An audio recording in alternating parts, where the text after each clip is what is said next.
Hello అండి, అందరికీ welcome to కుచ్చు స్పెషల్ డిషెస్. స్టఫింగ్ లేకుండా పరాటాలు ఎలా చేసుకోవాలో చూపిస్తున్నాను కదా. ఇవాళ వీడియోలో స్టఫింగ్ లేకుండా చిన్నపిల్లలు కూడా చేసేంత సులభంగా టేస్టీగా పాలకూరతో పరాటాలు ఎలా చేసుకోవాలో చూపిస్తున్నాను. ఈ పరాటాల కోసం నేను చిన్న పాలకూర కట్టను తీసుకొని ఒకసారి నీళ్ళతో శుభ్రంగా కడిగి ఇలాగా అంచులకి కొంచెం కట్ చేశాను. లేత పాలకూర కట్టను తీసుకోండి. ముదురు పాలకూర కట్ట అయితే కొంచెం కాడలు ఎక్కువగా కట్ చేసుకోండి.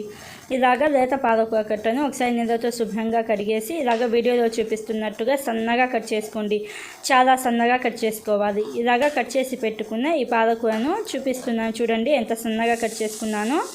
ఇలాగ కట్ చేసి పెట్టుకున్న ఈ పాలకూర ఆకులను ఒక ప్లేట్లోకి తీసుకుందాము. ఇలాగా ఒక ప్లేట్లోకి వేసుకున్న తర్వాత ఇంట్లో ఉండే ఏదో ఒక గిన్నెను తీసుకొని మెజర్ని చూసుకోండి.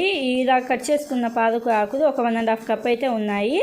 దీనిలోకి గోధుమ పిండి 1 కప్పు దాకా వేసుకొని, సాల్ట్ 1/2 టీ స్పూన్ దాకా వేసుకోండి. అలాగే జీలకర్ర 1/2 టీ స్పూన్ దాకా వేసుకొని, వాము 1/4 టీ స్పూన్ వేసుకొని చేతితో నలిపి వేసుకోండి. అలాగే సన్నగా కట్ చేసిన కొత్తిమీర 1/4 కప్పు దాకా వేసుకోండి. టేస్ట్ అనేది బాగుండిద్ది. అలాగే శనగపిండి 3 టేబుల్ స్పూన్లు వేసుకోండి. చపాతీలు మెత్తగా వస్తాయి. ఇప్పుడు దీనిలోనే పసుపు 1/2 టీ స్పూన్ దాకా వేసుకొని, రెడ్ చిల్లీ 1/2 టీ స్పూన్, అలాగే అల్లం వెల్లుల్లి పేస్ట్ 1/2 టీ స్పూన్ దాకా వేసుకొని, 2 పచ్చిమిర్చిని సన్నగా కట్ చేసుకొని వేసుకోండి. చిన్నపిల్లలకి చేస్తున్నట్టయితే పచ్చిమిర్చిని కూడా మిక్సీలో వేసి గ్రైండ్ చేసుకొని వేసుకోండి. అలాగే ఒక 2 టీ స్పూన్ల దాకా నెయ్యి వేసుకొని మొత్తం కలిసేటట్టుగా ఒకసారి బాగా కలుపుకోండి. ఇలాగ ఒకసారి బాగా కలుపుకున్న తర్వాత నీళ్ళు కొంచెం కొంచెం వేసుకుంటూ చపాతీ పిండిలాగా సాఫ్ట్గా కలుపుకోవాలి. నీళ్ళు చూసుకొని వేసుకోండి, ఎందుకంటే మనం పాలకూర వేసాం కదా, నీళ్ళు వస్తాయి. నీళ్ళు కొంచెం కొంచెం వేసుకుంటూ ఇలా చపాతీ పిండిలాగా సాఫ్ట్గా కలుపుకున్న తర్వాత ఒక 1/2 టీ స్పూన్ దాకా ఆయిల్ వేసుకొని ఇలాగ ఒకసారి స్ప్రెడ్ చేసుకొని పైన మూత పెట్టేసి ఒక 10 నిమిషాల పాటు పక్కన పెట్టండి. 10 నిమిషాల తర్వాత ఈ చపాతీ పిండిని ఒకసారి బాగా కలపండి.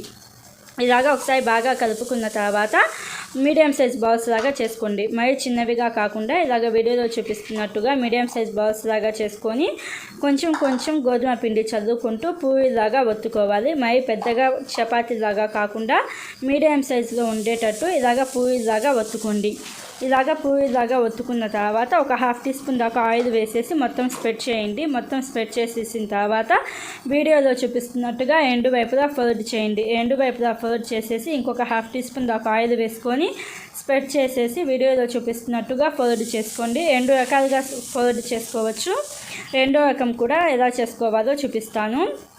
రెండో రకం దానికోసం కూడా ఇలాగ కొంచెం చపాతీ ముద్దను తీసుకొని కొంచెం కొంచెం గోధుమ పిండి చల్లుకుంటూ పూరిలాగా ఒత్తుకొని ఒక 1/2 టీ స్పూన్ దాకా ఆయిల్ని వేసుకొని ఇలాగ వీడియోలో చూపిస్తున్నట్టుగా సింపుల్గా మీరు ఫోల్డ్ చేసుకోవచ్చు కావాలి అనుకుంటే. ఇలాగ ఫోల్డ్ చేసుకున్న తర్వాత కొంచెం కొంచెం గోధుమ పిండి వేసుకుంటూ చపాతీలాగా ఒత్తుకోండి. ఒత్తుకునేటప్పుడు మొదటగా అంచులకి ఒత్తుకోండి. అంచులకి ఒత్తుకున్న తర్వాత అప్పుడు మధ్యలోకి ఒత్తుకోండి. అప్పుడైతే మనకి షేప్ అనేది డిస్టర్బ్ అవ్వదు. నేనైతే స్క్వేర్ షేప్ చేస్తున్నాను, మీరు కావాలంటే రౌండ్ షేప్ కూడా చేసుకోవచ్చు. ఇలాగా అన్ని చపాతీలను కూడా ఇలాగ ఒత్తుకొని పెట్టుకోండి. ఇప్పుడు వీటిని ఎలా కాల్చుకోవాలో చెప్తాను.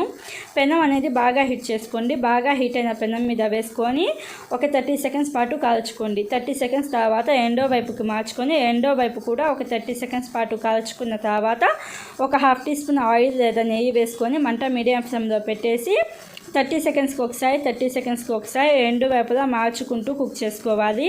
ఇలాగ మంట మీడియం ఫ్లేమ్లో పెట్టేసి కాల్చుకుంటే మనకి దోరగా వస్తాయి. అలాగే టేస్ట్ కూడా బాగుంటాయి.